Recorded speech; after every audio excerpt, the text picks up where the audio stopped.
Alright, so we're all set up here. I'm going to go ahead and pop the back of this off.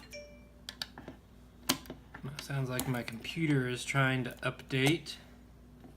I'll set these screws over here to the side.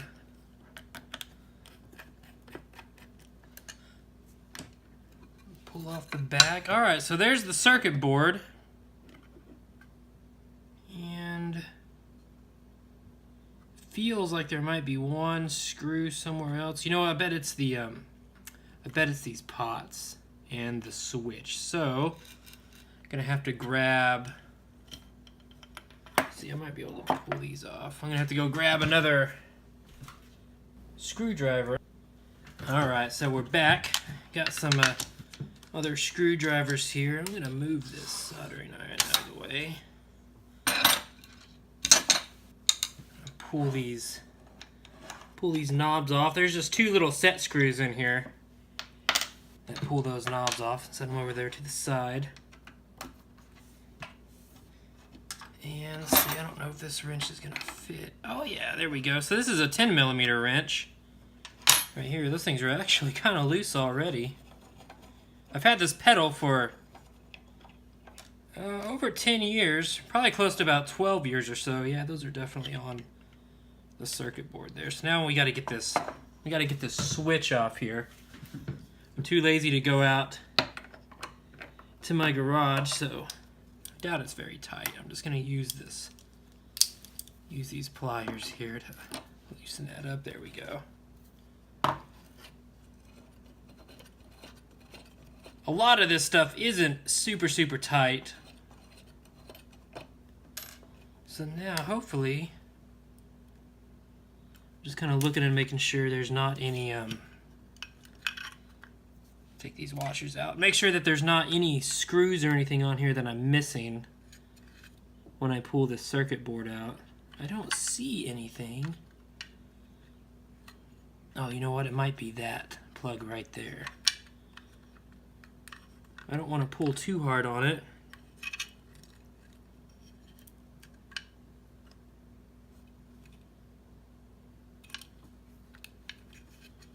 Oh, it's these right here. That's what it is.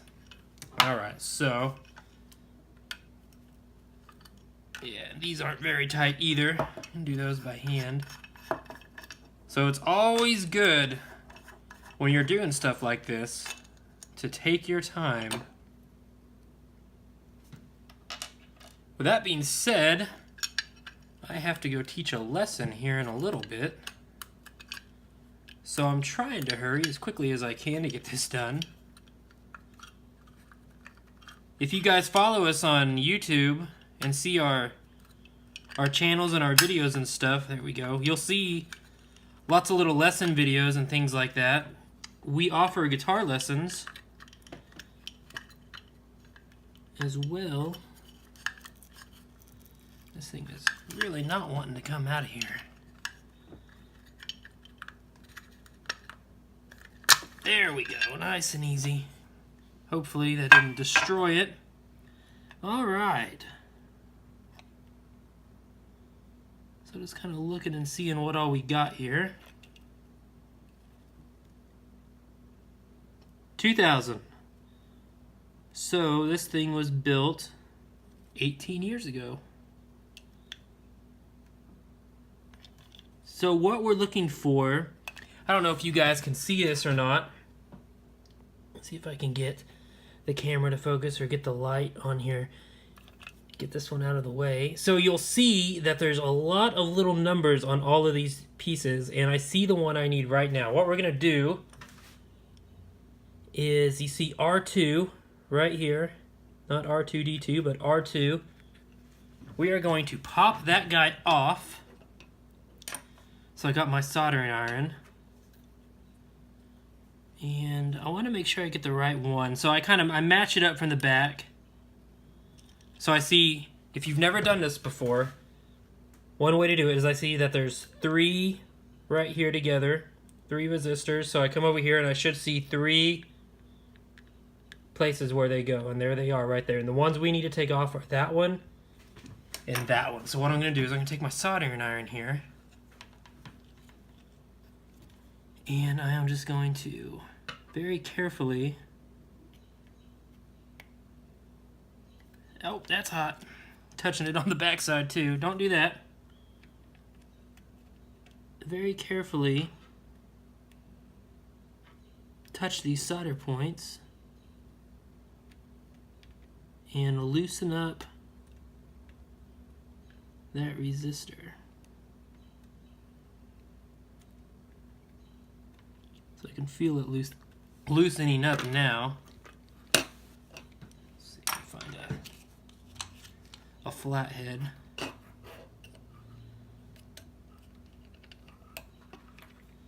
So I'm also gonna stick this under there, that way I can kind of push it as it loosens up here. Again, I'm trying to get this where the camera can really see.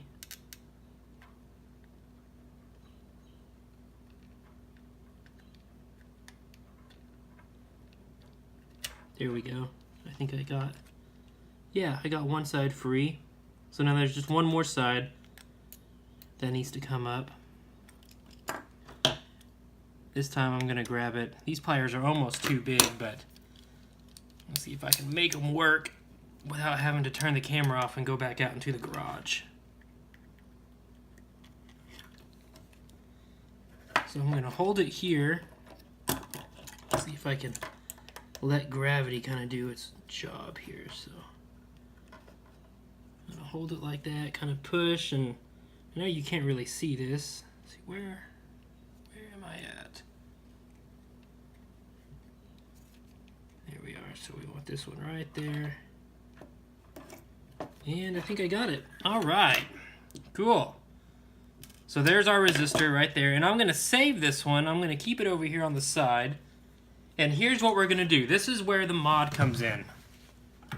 So what we need to do now is, instead of having a resistor here, see if I can get to the camera where you can see it. Instead of having a resistor right here, on R2, we are gonna just put a little jumper wire. And the easiest way to do a jumper wire is to take a transistor like this, and you don't need very much, and you just cut one of the legs off. I'm just using a string cutter here. And that might actually be a little too short. We'll see here. Oh, that'll work.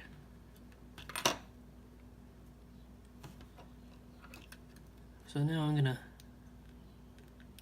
put that in there, see if I can do this without burning myself here. I'm gonna go back over here and I'm gonna try and reuse the solder that's on here already. So now I'm just heating up the other side, pushing it through just a little bit, holding it there and letting it get all sturdy. There we go. So now it's on one side, if you can see that there. Now I'm gonna bend this over, hopefully without breaking it or breaking the solder on the other side. I probably should have bent it before I started putting it on here.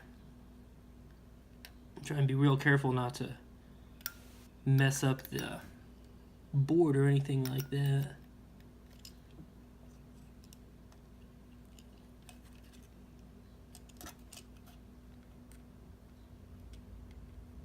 I'm no expert at this, so if you guys are watching this, know of any way to do things like this any better,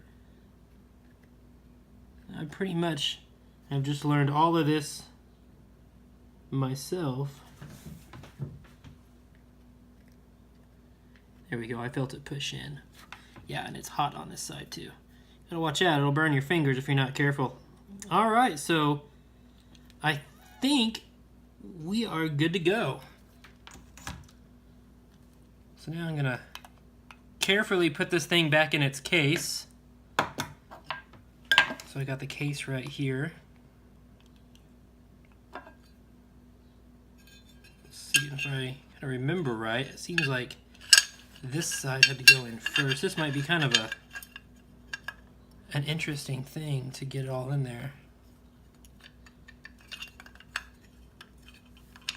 So there we go.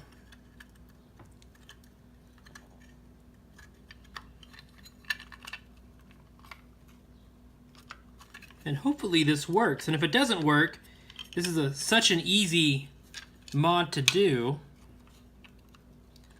that I can easily... Oh, it's the light. I see the LED. This is such an easy mod to do that I can put that other capacitor back, or put that other transistor back in there.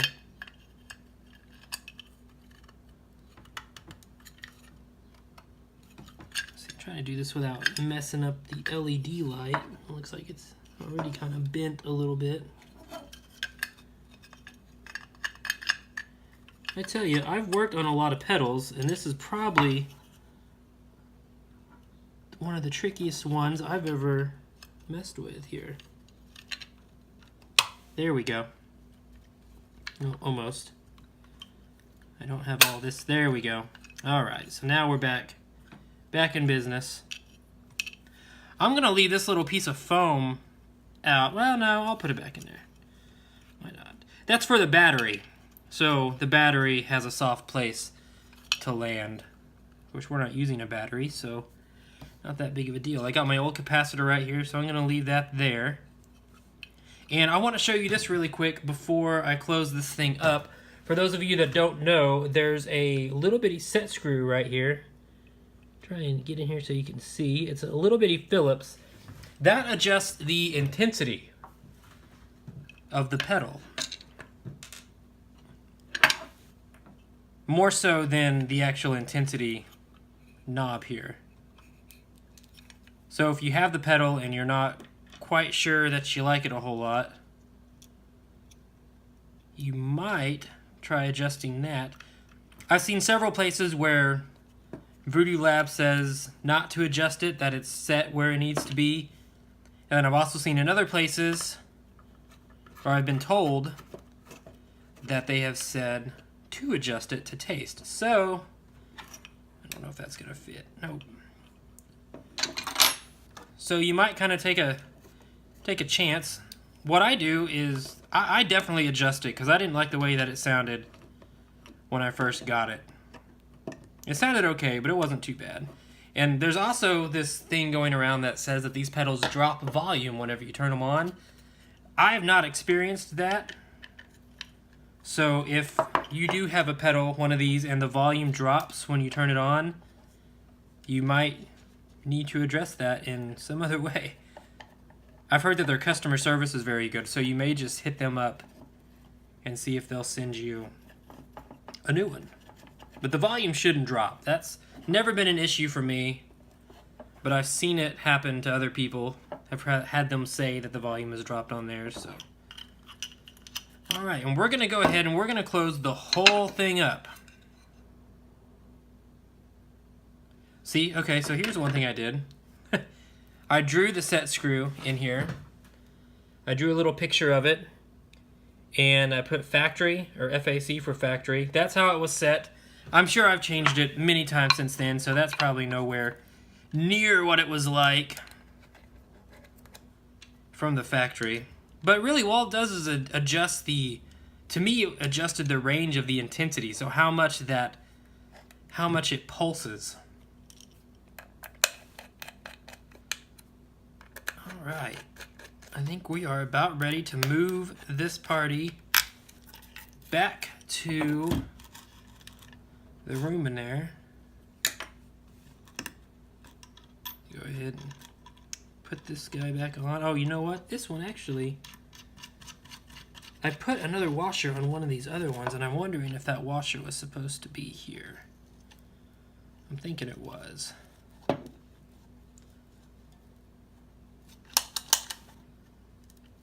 Well, it's not there now. I'll put these back on. And one way to do this is to make sure that they're both set all the way to the left. Then you put your knob back on all the way down like that. This one you can see kind of the range of it like that. This one the same way. These are just little things. If you don't know them, they're good to know. All right, so we are back together. This is pretty much the way it was, except for the transistor being changed. So we're going to go back. We're going to put it just like this, the way that it was. We're gonna go see what it sounds like.